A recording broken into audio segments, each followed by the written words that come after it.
William didn't know that Harry and Meghan had already recorded their poison for Netflix. It was already edited. Something's brewing in Buckingham Palace again. And no, it's not another royal wedding or jubilee. This time, it's Prince Harry making headlines for all the wrong reasons. Again. But this isn't about another interview, a memoir, or a Netflix special. Nope, this is bigger. Word on the street, scratch that. Word behind closed palace doors is that Harry has been quietly plotting a return to the royal family. Yep, the same royal family he publicly slammed, abandoned, and practically set on fire. Now he wants back in? Apparently, investigative author Tom Bower has been doing what he does best, digging deep, and what he's found has royals and insiders fuming. According to Bower, Harry's been sneaking messages to palace aides, feeling out the waters, trying to see if there's a path back to his old life. But here's the twist, he doesn't want to come back as a full-time royal. Oh no, he wants to do it his way, half royal, half celebrity, like clocking into the monarchy part-time while still jetting off to Hollywood events and podcasting about trauma. Basically the crown without the curtsy. It's not sitting well with the family or the country.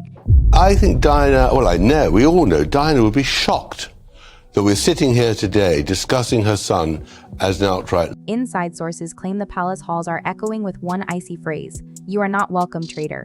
Brutal, but after everything Harry and Meghan have unleashed in recent years, is it really that shocking? Let's not forget Oprah, the bombshell docuseries, and Harry's tell-all book Spare, where he didn't hold anything back. He painted Prince William as aggressive, his stepmother Camilla as a master manipulator, and his own father Charles as cold and distant. That kind of damage doesn't just disappear with a polite handshake. Tom Bower paints a picture of Harry as a man desperate, not for family, but for a comeback in status, image, and, let's be honest, cold hard cash. The Hollywood magic seems to be fading fast. Their Spotify deal? Gone. Netflix? Barely hanging on. Meghan's big lifestyle brand and those much-hyped jam jars? Silence. Meanwhile, the upkeep for their Montecito mansion, the PR machine, security, and private travel. Those bills aren't just vanishing. Insiders say their celebrity lifestyle racks up millions every single year. And with fewer checks coming in, the financial pressure is really heating up. Harry's sudden interest in returning isn't about family or forgiveness, it's pure survival mode. And trust is in tatters. Prince William reportedly wants nothing to do with Harry's comeback scheme. He sees it as nothing more than a desperate PR move to prop up a sinking brand. Who could blame him? Harry didn't just reveal private family pain, he set the whole royal tree on fire. With accusations of racism, personal tragedies spun into headlines, and endless media drama, the royal family is exhausted. William has reportedly told his aides to never even mention a meeting with Harry again. That brotherly bond? Shattered. And William has zero interest in patching things up. But he's not the only one fuming in the palace. Queen Camilla, who took a direct hit in Spare, is said to be absolutely furious. Insiders say she's drawn a hard line with Charles, making it clear that letting Harry back would be like throwing open the gates to chaos. Her stance is strong. He didn't just insult me, he tried to tear down everything we've worked for, and that's something she's not willing to forgive or ever forget.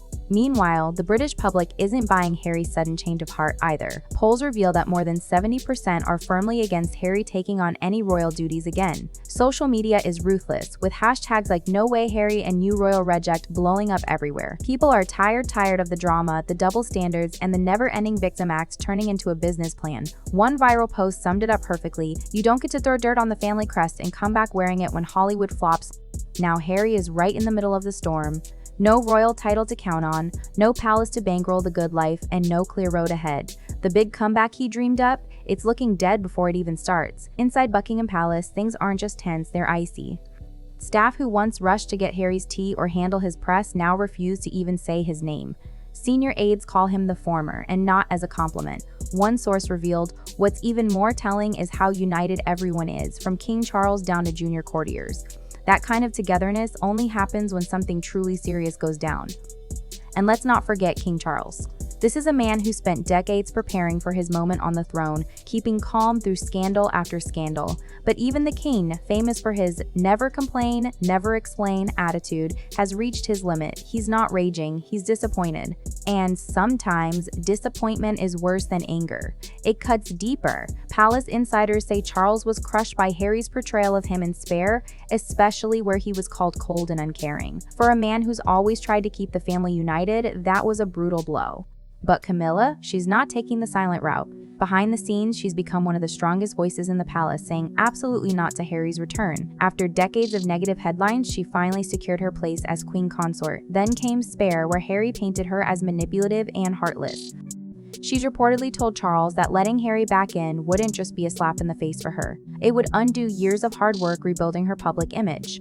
And she's not alone. Camilla has plenty of allies in the palace. The queen isn't just speaking her mind, she's quietly moving chess pieces behind the scenes. And then there's the money. There's always the money. Harry and Meghan don't just live expensively, they live in a different universe of luxury. We're talking millions every year just to keep up appearances. Montecito mansions, private jets, round-the-clock security, exclusive events, it all stacks up fast. But when the Spotify deal went up in smoke and their Netflix momentum fizzled, that steady income started to dry up. Even Meghan's attempts to reinvent herself as a Martha Stewart meets princess brand haven't stuck. Her jam jars, they're more meme material than marketplace gold. Her influencer glow-up, it's all shiny on the surface but doesn't really pack a punch. Insiders say Harry is quietly panicking. His calls back to old contacts in the UK aren't about family, they're all about business. The Sussex brand is losing its shine, and Harry knows that even the smallest royal connection is like holding a golden ticket. And the British public isn't falling for this new image. To them, Harry isn't the lovable soldier prince or cheeky younger brother anymore. He's the guy who ran to America, called his family racist, cashed in on every private story, and now wants his old seat back at the table. The Oprah interview, still fresh in people's minds. The Netflix series, Unforgiven, and Spare, that wound hasn't even begun to heal. But here's the catch. Harry wants all the perks of royalty without following the rules. He wants influence without duty, status without service. That hybrid model just doesn't exist in the royal playbook, and the firm isn't about to rewrite centuries of tradition for two people who left for sunny California. One viral meme said it best. You can't cash in on betrayal and expect a refund in loyalty. Even PR pros are scratching their heads. Some say Harry and Meghan's team just didn't understand how deep the hurt really went. They thought the public would be on their side, and at first, people were. But as time went on, patience wore thin. The narrative shifted from truth-telling to pure attention-seeking. And when everything else started falling apart, trying to sneak back to the family they'd blasted to pieces just looked desperate. And desperation, that doesn't wear a crown. It waits outside the gate, begging to be let back in. In the world of royalty, one rule always stands: loyalty is everything. Once you set that bridge on fire, there's no rebuilding it with a simple smile and handshake. And that's exactly the trap Prince Harry has fallen into. Isolated, unwelcome, and out of options. Harry's return isn't just unlikely, it's downright impossible. Even in Hollywood, their shine has faded.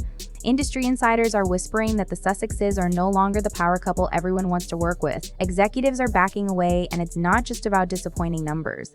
It's all about perception. When every friendship becomes a potential headline, people start asking, am I next? That's not the reputation any producer wants attached to their project. Deals that once seemed like golden tickets have turned into cautionary tales. Spotify has already cut their losses, and Netflix is reportedly searching for a graceful exit.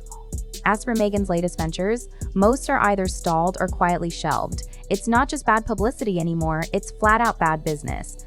Their audience has gone from intrigued to exhausted. Viewers no longer see a couple fighting against the odds. Instead, they see two people clinging to royal titles they chose to leave, while cashing in on every falling out. The fairy tale has morphed into a brand pitch, and it's just not selling. Meanwhile, across the pond, the royal family is focused on moving forward, not patching things up. King Charles is busy laying a solid foundation for a stable post-Elizabeth reign. Camilla's approval numbers are on the rise, and William and Catherine are stepping up, taking on more duties and winning over the public.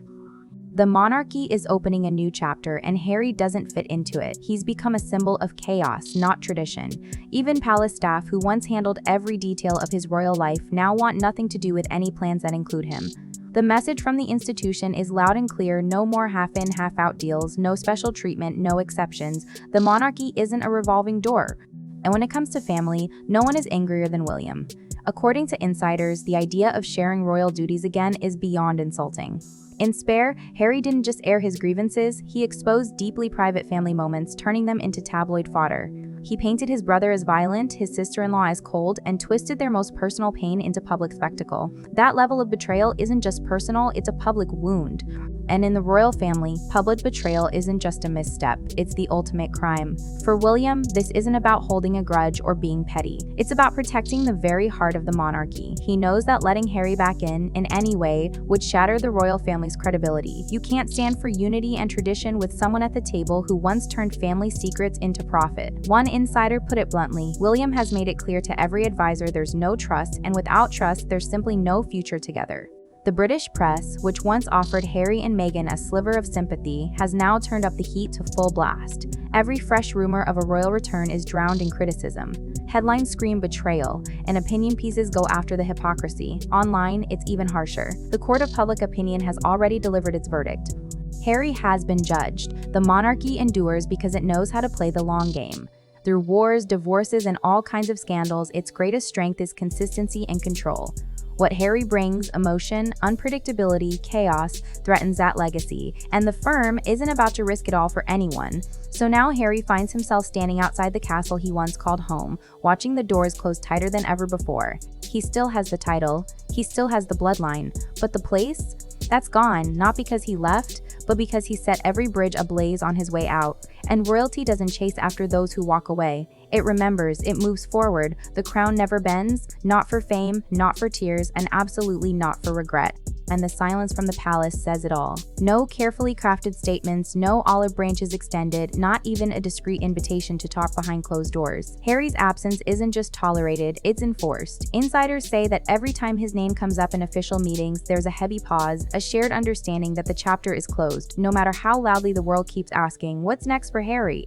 Meanwhile, public fascination with the Sussexes has turned into public fatigue. Even tabloids, once hungry for any Sussex headline, are moving on to fresher scandals. Royal experts point out that this is how the monarchy survives, by closing ranks, protecting its image, and refusing to let the noise in. Across the Atlantic, Harry is left with a fading spotlight and fewer allies. His world is shrinking. No royal schedule to keep him busy, no family milestones to share, just the echo of choices that can't be undone. For all the drama and all the headlines, the only thing that truly lasts in this story is the crown. And for Harry, that might be the hardest lesson of all.